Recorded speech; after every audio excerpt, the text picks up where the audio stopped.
Queridos amigos, nuevamente nos encontramos en Política y Producción de la Unión del Comercio, la Industria y la Producción de Mar del Plata. Hoy vamos a tratar un tema que sin duda es del interés de todos los argentinos y bueno, de todos los países del mundo, porque se trata de la política que ha surgido y tenido en Estados Unidos a partir de las elecciones que recientemente se han realizado. Así que vamos a conversar con Augusto Taglioni, que es especialista en comercio exterior y política internacional, fundamentalmente. Vamos a conversar de lo que sucedió y cómo está en este momento y las consecuencias de los resultados que se den en el país del norte. Así que en unos segundos vamos a estar nuevamente con ustedes para encontrarnos con nuestro invitado.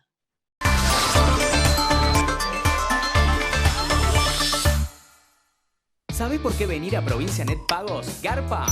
Porque podés pagar ARBA, multas y todos tus impuestos y servicios en efectivo o débito. Podés extraer dinero y recargar tu SUBE o celular. ¿Ves? Venir a Provincia Net Pagos garpa. Provincia Net, una empresa del Grupo Provincia. Apostá a tu futuro. Estudia en USIP. Administrativos, tecnológicos, empresariales, digitales, oficios. Conocé nuestros exclusivos cursos de tecnología para niños. Ingresá a www.usip.org.ar.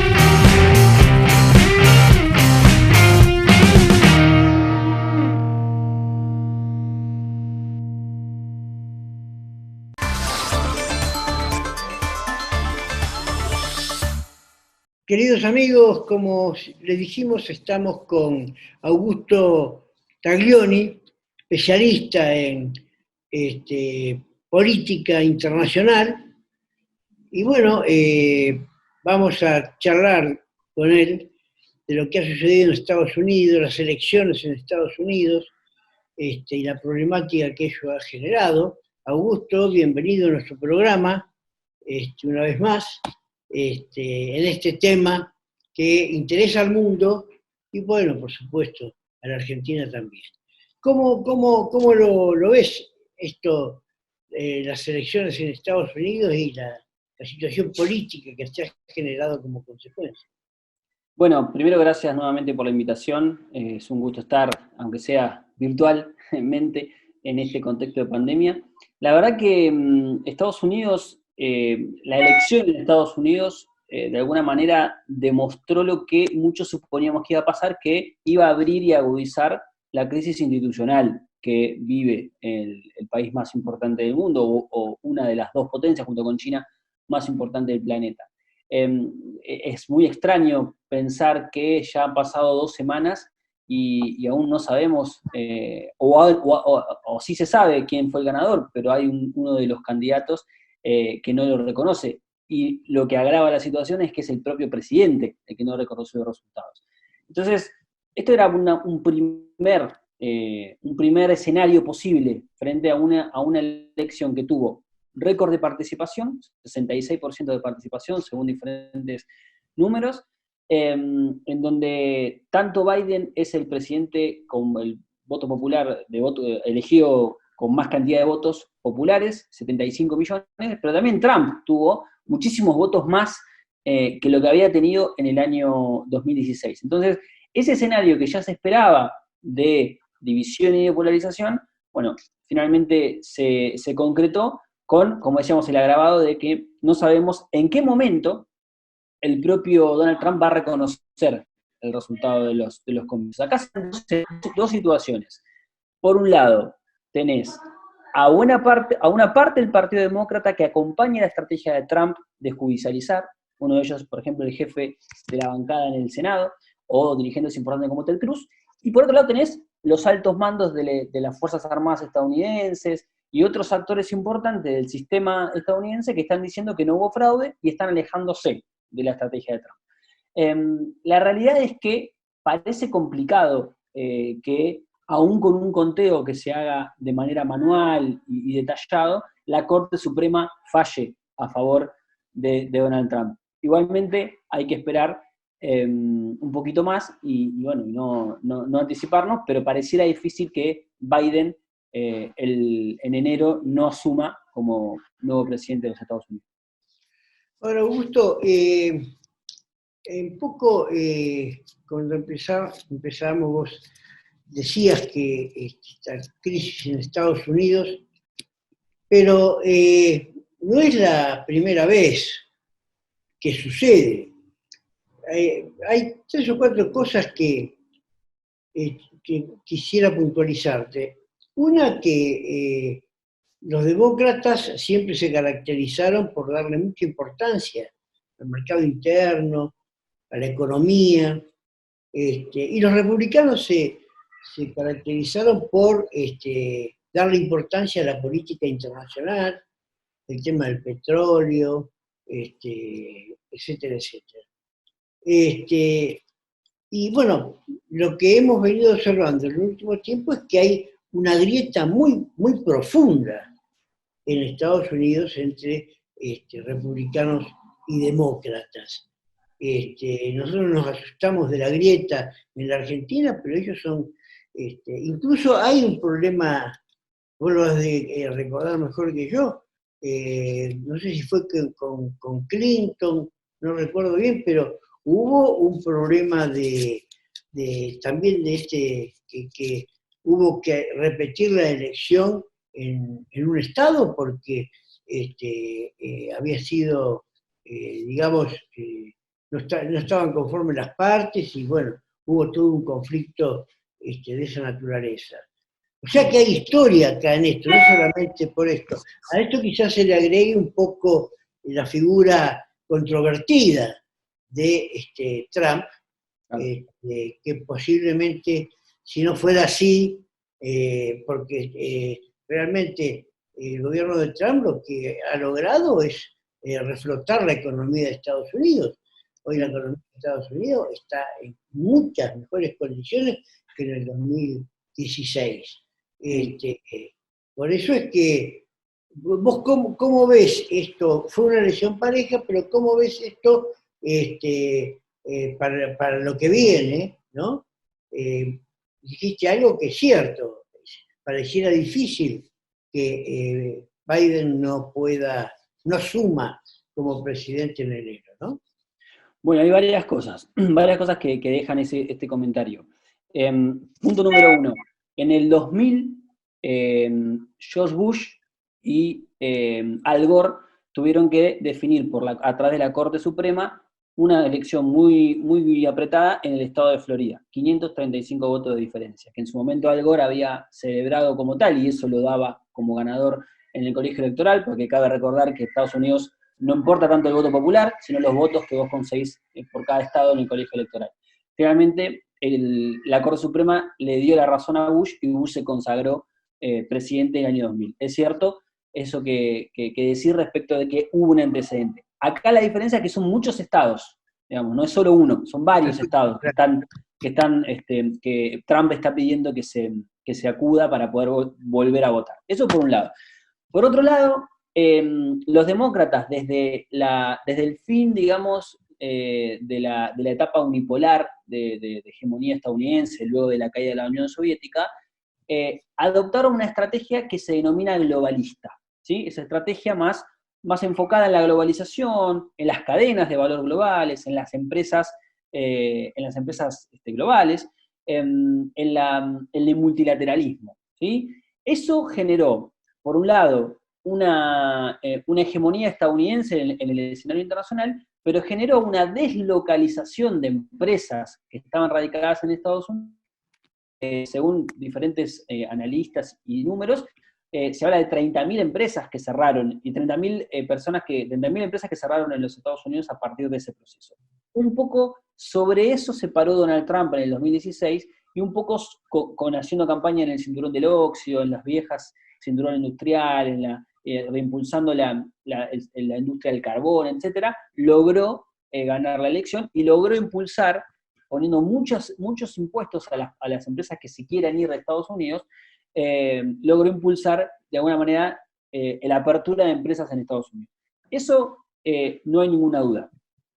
Por eso, la diferencia hoy entre demócratas y republicanos se basa en eso. Los republicanos, con Trump en estos 4 años, han tenido una mirada más mercado internista o más industria local, ¿sí? Más de reforzar la industria local, y en la pelea con China plantear un proteccionismo muy marcado. Y los demócratas tienen una postura, bueno, en el escenario internacional los republicanos son más unilaterales, los demócratas son más multilaterales. Entonces, volviendo a lo que sería el gobierno de Biden, bueno, Biden, vos fíjate que en las últimas semanas habla de compre americano, tiene un discurso proteccionista también. Entonces, la pelea que dio Trump con China para la protección de los productos norteamericanos y demás, es un desafío que los demócratas van a tener que asumir de todas maneras y que el propio Biden va a tener que asumir de todas maneras. Entonces, si bien puede volver un escenario de multilateralidad y de globalización, va a haber mucha protección a la economía interna, algo que hizo Trump y que seguramente Biden va a continuar. No había duda, para muchos, me incluyo, de que si no hubiese habido pandemia, la verdad que Trump no hubiese tenido problemas para reelegir. ¿Por qué? Por lo que decís, reactivó la economía, generó empleo, y además los demócratas tienen una interna muy fuerte que ahora se va a expresar en el gobierno. Hay una transición. Los demócratas están discutiendo a quién representan. Si representan al trabajador, si representan a los migrantes, si representan a las élites financieras. Bueno, ese debate todavía no está agotado en el Partido Demócrata, y Trump, en este tiempo, post-elección, ha dicho: yo soy el candidato, el representante de los trabajadores americanos, contra las élites, contra las corporaciones. Pareciera Fidel Castro cuando habla Trump en estas últimas semanas. Pero es un poco eso lo que está jugando. Su carta es representar a un sector de la sociedad que ve con desconfianza a los partidos políticos y al sistema en general. Está más outsider que nunca Trump en este tiempo. Entonces, ahí es un desafío y una interpelación para el Partido Demócrata. ¿A quién representa? Esa es la gran discusión.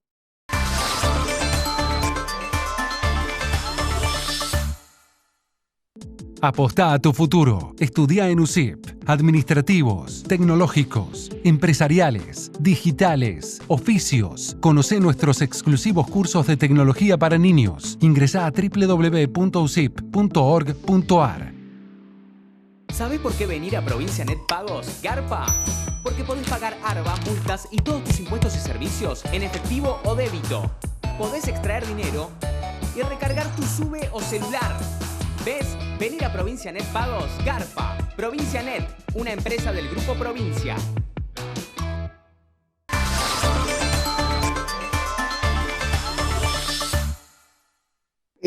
¿No llama la atención que realmente un país que, digamos, ha sido el que llevó adelante las grandes transformaciones tecnológicas, espaciales, etcétera, tenga todavía estos puntos flojos, si podríamos llamarle así, en materia electoral, que está hoy el estado de Georgia está diciendo que va a hacer el recuento de los votos en forma manual. Bueno, es decir, ¿no llama la atención?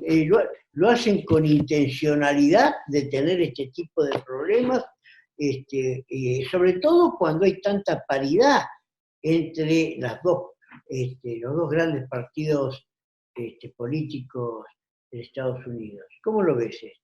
A ver, llama la atención porque es algo que Estados Unidos cuestionaría de cualquier otro país también, ¿no? Imagínense si eso hubiese pasado en cualquier otro país de Latinoamérica o demás. Eso es algo que llaman la atención.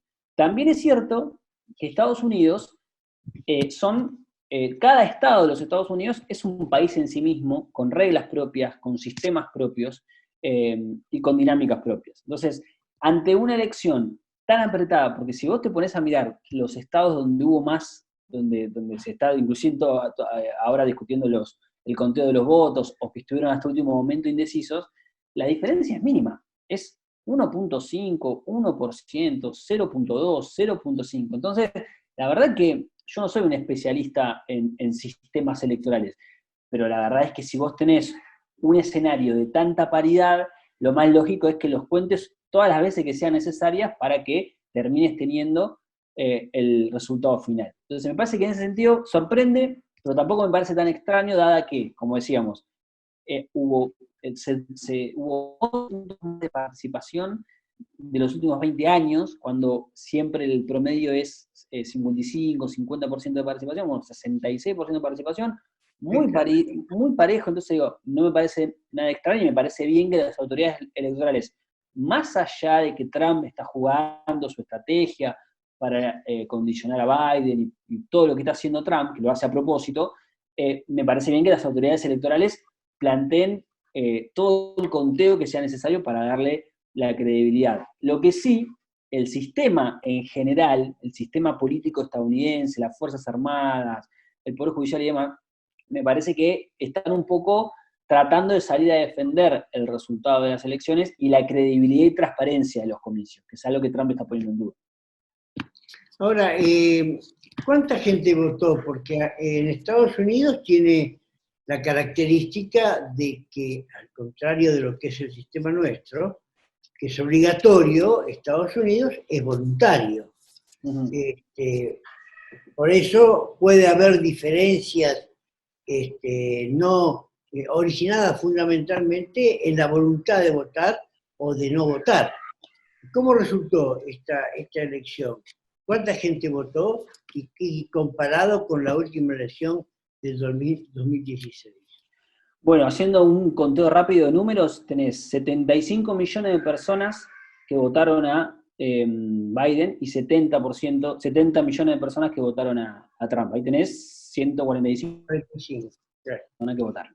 Casi si te vas, 145. O sea, 145, 150 millones. Si vas para atrás, en el 2016, la diferencia fue, y estoy haciendo memoria, 66 millones para Hillary Clinton y 62 para Donald Trump. Ahí también perdió en cantidad de votos, después ganó en los estados más importantes. Es decir, hubo una importante diferencia. Nuestros televidentes, por ahí, cuando vos lanzaste los números, se han de haber sorprendido, porque el que ganó es el que fue menos votado. Claro, esa es una particularidad que tiene el sistema estadounidense, que, como decíamos, no vale tanto cuántos votos sacás en términos totales. Yo puedo perder contra vos, pero si yo gano estados claves que me dan los votos en el colegio electoral, termino ganando. Porque lo que termina pasando también es que es un poco injusto, a mi juicio, ese sistema, es que, por ejemplo, en los estados que están peleando Trump y Biden, ¿no? Supongamos Carolina del Norte, o no, Carolina del Norte la ganó Trump, vamos a otro, no sé, en Michigan, que ganó Biden, o Georgia, que ganó Biden por 0.1%. Vos ganás por 0.1% y los de electores que vos tenés para el colegio electoral no son proporcionales a los votos que sacaste. Te llevas todos. Ganás por un voto, te llevas todos los electores. Solamente hay dos estados que tienen una lógica proporcional, que sería lo más justo. Entonces sí, es un sistema que sigue vigente, que nadie lo cuestiona, pero que al menos no representa la idea de una persona, un voto, ¿no? Hay votos que valen más y otros que valen menos.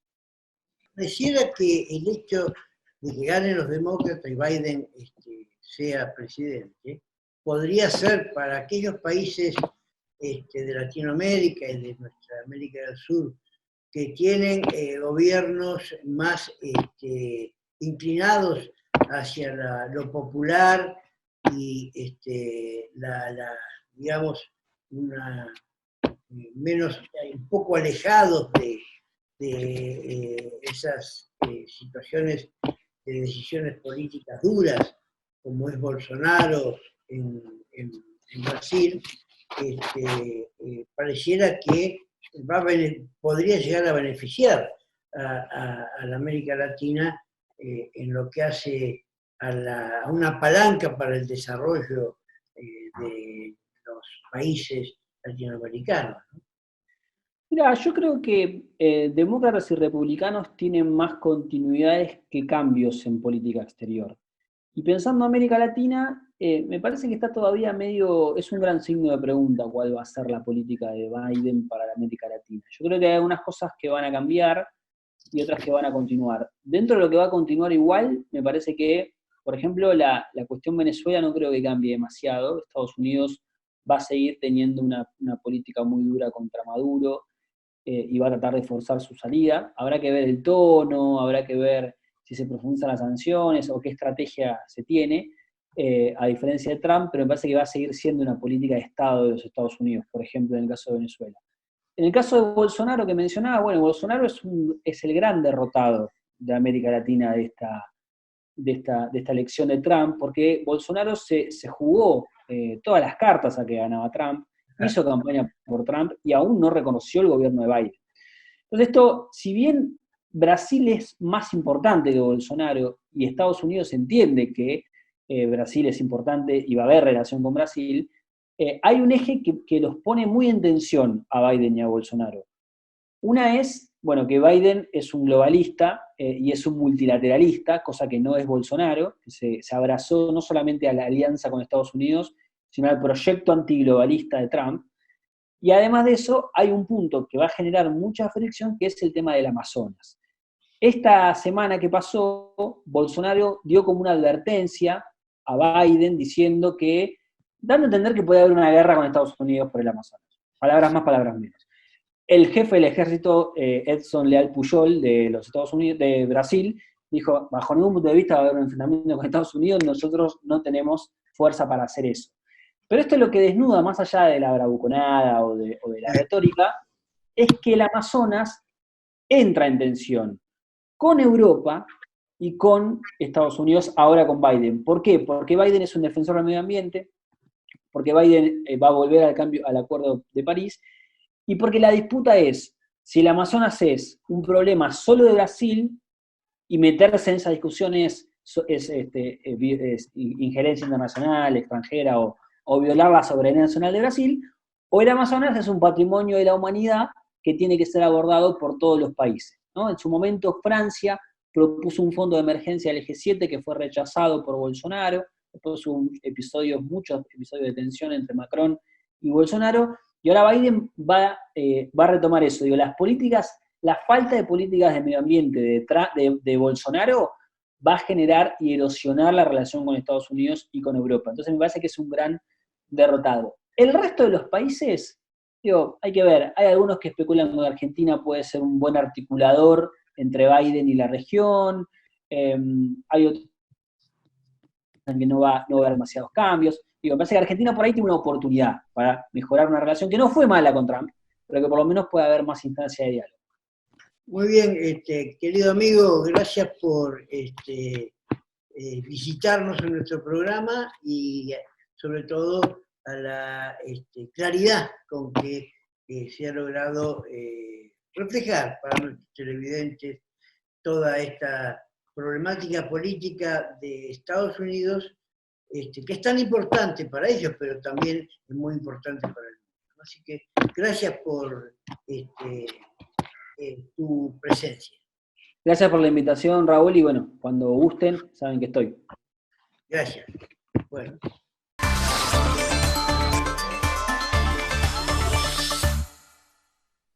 Apostá a tu futuro. Estudia en USIP. Administrativos, tecnológicos, empresariales, digitales, oficios. Conoce nuestros exclusivos cursos de tecnología para niños. Ingresá a www.usip.org.ar.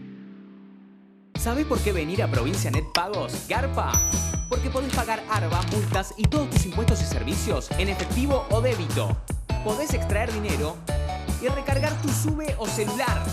¿Ves? Venir a Provincia Net Pagos garpa. Provincia Net, una empresa del Grupo Provincia.